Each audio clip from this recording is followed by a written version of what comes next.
And he said, well, if you were to give me that money and you knew that I was going to throw it down the well, would you still give it to me? Started when I was probably 12 or 13, my interest in spirituality. And I think when I was 11 or 12, I my first job was a newspaper delivery boy. I used to live in England at that time and Wow. deliver newspapers. And at that time, I've always had an interest in earning money. I have no desire really to buy things. But I have an interest, some reason to earn money. And then one time I was going to India to see some of my family, and I thought, okay, all the money that I've earned, I want to donate it somewhere. And I went to when I went to India, I asked around, where can I donate money? And so one of my uncles, he said, well, I don't know exactly where, but I know somebody who might be able to help you figure out where to donate.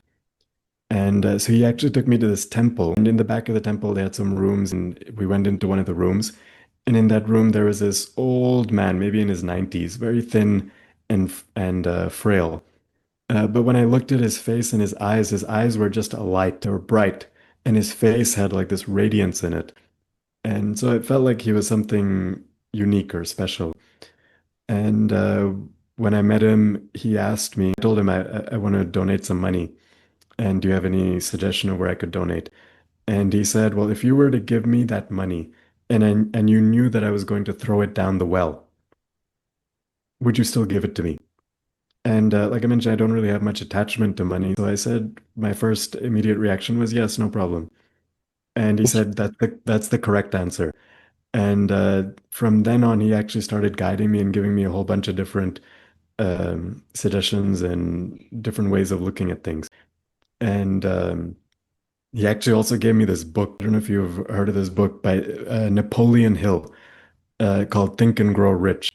It was Yeah. a it was like that first self-help book from 1900, early 1900s. And he said, take this book and make it your Bible.